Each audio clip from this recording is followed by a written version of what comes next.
Start the video.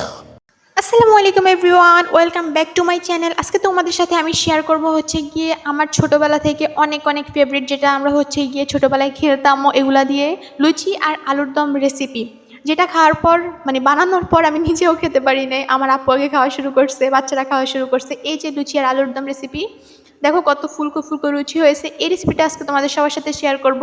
তো চলো দেরি না করে ভিডিও শুরু করা যাক। সো ফার্স্ট স্টেপ, কয়েকটা আলু নিয়ে নিলাম। আলুগুলোকে ভালোভাবে কেটে উপরের চামড়াগুলো মানে কেটে এটাকে ভালোভাবে ধুয়ে নিলাম। এরপর হচ্ছে গিয়ে তোমরা চাইলে ছোটো ছোটো আলু নিতে পারো, অনেকগুলো বিক্রি করে বাজারে, ওইগুলো আর বড় এরকম টাইপের নিলে এগুলোকে ভালোভাবে ছোটো ছোটো করে সাইজ করে নিবা, বুঝতে পারছো? এই যে আমি এখানে সাইজ করে নিছি। এরপর হচ্ছে এখানে পরিমাণ মতো একটু লবণ দিয়ে দিলাম। তারপর হচ্ছে কি একটু হলুদের গুঁড়ো দিয়ে দিব পরিমাণ মতো, আবার বেশি দিতে যাইও না যে টেস্ট বেশি হবে এটা ভেবে। যাই হোক, এরপর হচ্ছে গিয়ে হলুদ গুঁড়ো দেওয়া শেষ, অ্যান্ড দেন হচ্ছে দিয়ে দিব আমি মরিচ গুঁড়া। মরিচ গুঁড়োটা ভালোভাবে দেওয়ার পর হচ্ছে গিয়ে এগুলোকে ভালোভাবে মিক্স করে নিব। আমি একটা চামচের সাহায্যে এখানে মিক্স করে নিলাম। হাত দিয়ে মিক্স করলে হাত জ্বলতে পারে, যেহেতু হলুদ মরিচ লবণ এগুলো একসাথে আছে। তো তোমরা হ্যান্ড গ্লাসগুলো পরে মিক্স করতে পারো। এই যে চামচ দিয়ে মিক্স করছে, অনেক সুন্দর করে মিক্স হয়েছে, তোমরা এটা দিয়ে করতে পারো। অ্যান্ড দেন এখানে হচ্ছে পাতিলে পরিমাণ মতো তেল নিয়ে নিব। এখানে তোমরা একটু বেশি করে তেল নেবে, কারণ হচ্ছে গিয়ে এখানে আমরা আলুগুলো ভাজবো, প্লাস হচ্ছে গিয়ে মশলাটাও এখানে তৈরি করতে পারবা। আর তারা হচ্ছে আলু ভাজতে চাও, মশলার জন্য এক্সট্রা করতে চাও, ওদের আবার হিসাব আলাদা।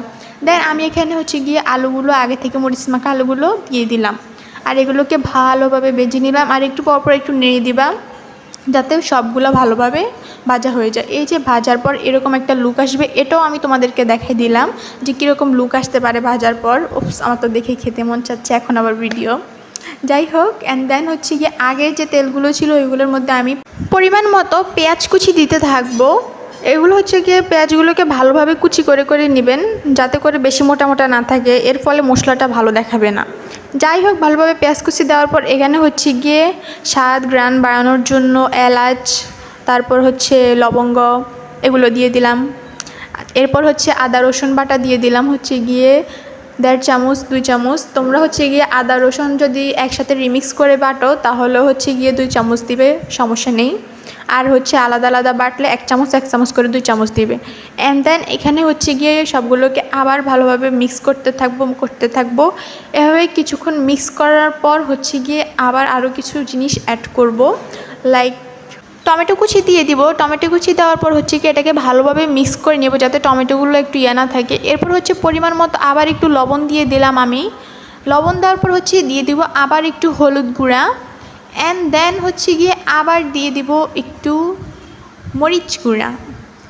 যাই হোক গাইস, এখানে হচ্ছে যেহেতু ধীরে সুস্থে কথা বলতে হবে, কিন্তু আমার ওই এনার্জি নাই। এরপর জিরা গুঁড়া দিয়ে দিলাম, অ্যান্ড দেন হচ্ছে গিয়ে জিরা গুঁড়া দেওয়ার পর এগুলোকে ভালোভাবে আবার মিক্স করতে থাকবো।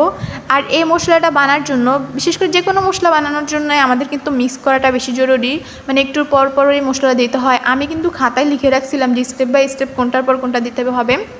তারপর হচ্ছে গিয়ে এরকম একটা যখন লুক চলে আসবে তখন তোমরা হচ্ছে গিয়ে এখানে গরম মশলা দিয়ে দেবে। আমি হচ্ছে গিয়ে বাটা মশলাটা দিছি, তোমরা চাইলে গুঁড়া মশলাও দিতে পারো। অ্যান্ড দেন হচ্ছে গিয়ে এখানে ধনিয়া গুঁড়াও দিতে পারো। আমি হচ্ছে গিয়ে ধনিয়া গুঁড়া দিব না, আমি লাস্টে হচ্ছে ধনিয়া ইউজ করব। তো অ্যান্ড দেন হচ্ছে আগে থেকে ভেজে রাখা আলুগুলো দিয়ে দিলাম এখানে। আগে থেকে ভেজে রাখা আলুগুলো দেওয়ার পর এটাকে ভালোভাবে আবার হচ্ছে গিয়ে মিক্স করতে থাকবো। এটাকে ওই কিছুক্ষণ পর্যন্ত রেখে দেবো ঢাকনা দিয়ে, অ্যান্ড দেন হচ্ছে 5 মিনিট পর উঠানোর পর এখানে পরিমাণ মতো পানি দিয়ে দেবো আলু সিদ্ধ করার জন্য। এখানে কিন্তু অতিরিক্ত পানি দিবেন না, অল্প অল্প পরিমাণ করে পানি দিবেন আপনার হিসাব অনুযায়ী। পানি দেওয়ার পর হচ্ছে গিয়ে যখন পানিটা শুকায় আসবে তখন একেবারে এটা হয়ে গেছে। অ্যাট লাস্ট আপনি হচ্ছে একটু ধনিয়া দিয়ে দিবেন, এটা হচ্ছে গিয়ে স্বাদ বাড়াবে, গ্রান বাড়াবে। ধনিয়া দেওয়ার পর হচ্ছে গিয়ে এটাকে একটু মিক্স করে অ্যান্ড দেন পাতিল উঠে ফেলবেন।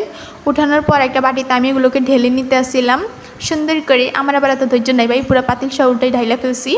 এই যে ফাইনাল লুক, মাশাল্লাহ কি সুন্দর হয়েছে, খুবই টেস্টি হয়েছিল। আমার বোন তো বাটি কেড়ে নিয়ে খাওয়াই শুরু করছে, আর বানানোর টাইম আর কতক্ষণ লাগবে, এখনই বানানোর টাইম হয়েছে, শেষ হয় না কেন বলতেছিল, কিন্তু খাওয়ার টাইমে শেষ। আমি এক পিস খাইলাম, ওয়াও হয়েছে মাশাল্লাহ। অ্যান্ড দেন শুরু করলাম লুচি বানানোর কাজ। এটা হচ্ছে মেইন, আলুটা আগে বানাইছি কারণ এটা যাতে পরে গরম করে খাওয়া যায়, লুচি তারপরে আর গরম করে খাওয়া যাবে না। অ্যান্ড দেন এখানে ময়দা নিয়ে নিলাম, তারপর হচ্ছে একটু পরিমাণ মতো লবণ দিয়ে দিলাম, লবণ কিন্তু বেশি দিবেন না। তারপর হচ্ছে একটু তেল দিয়ে দিলাম পরিমাণ মতো, প্রতিদিন রান্নার রেগুলার তেল। কোনো আবার সরিষার তেল টেল দিয়েন না। পরে হচ্ছে কি এটাকে ভালোভাবে মিক্স করে নিব, অনেকে বলে এটাকে ফেটিয়ে নিব। যাই হোক, তারপর পরিমাণ মতো কুসুম গরম পানি দিয়ে দিলাম। এখানে চাইলে ঠান্ডা পানি ইউজ করতে পারেন, বাট কুসুম গরম পানি ইউজ করাটা ভালো। এরপর এখানে হচ্ছে গিয়ে একটা তৈরি করে নেব, ডো তৈরি করে নেব। এরপর এটাকে 5 মিনিটের জন্য ঢেকে দেব। এরপর 5 মিনিট পর ঢাকনাটা উঠাইলে এটা অনেকটা সফট হয়ে যাবে, তখন আপনার কাজ করতে অনেকটা সুবিধা হবে। আর একটু তেল ইউজ করে নিতে পারেন যখন আপনি হচ্ছে 5 মিনিটের জন্য ঢেকে দিবেন বা 5 মিনিট পর উঠাবেন। অ্যান্ড দেন হচ্ছে এখান থেকে অল্প অল্প করে একটু নেবেন, নেওয়ার পর হচ্ছে গিয়ে গোল গোল গোল গোল লুচি বানাবেন। এই যে আমার আম্মু টুস টুস টুস টুস করে হাতটাকে করতে আসছে আর পুষ্পুস পুষ্পুস করে করতে আসছে। যাই হোক, আই এম জাস্ট কিডিং। এখানে হচ্ছে গিয়ে সুন্দর করে আম্মু বানাচ্ছিল, মাশাল্লাহ।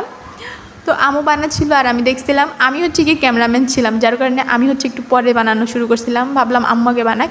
আর এখানে হচ্ছে তোমরা গুঁড়ি মানে ইউজ করে রাখবা, চাইলে আটার গুঁড়িও ইউজ করতে পারো, ময়দার গুঁড়ি ইউজ করতে পারো, বাট গুঁড়িটা ইউজ করে বেলতে হবে ভালো করে। এই যে সুন্দর করে আম্মু মাশাল্লাহ বানাই ফেলছে। তারপর আমি বসে থেকে আর কী করবো, বললাম আম্মু তুমি লুচি বাজো আর আমি এরকম ছোটো ছোটো করে ফেললাম। তারপর ভাবলাম একটা একটা করে ফেলি। তারপর এই যে শুরু করলাম কাজ, ওয়াও ওয়াও করে। আমার বোনকে বললাম ক্যামেরা ধর, দেখ কত সুন্দর করে বানাইছে, ওরে দেখানো শুরু করলাম। এরপর হচ্ছে গিয়ে আস্তে আস্তে বানানো শুরু করলাম। সবাই মাশাল্লাহ বলবেন, আমি কাজ করতে আসি। তো বোনকে দেখাইছি, এবার তোমার সবাইকেও দেখাই চলো। এই যে দেখো আমি বানাইছি।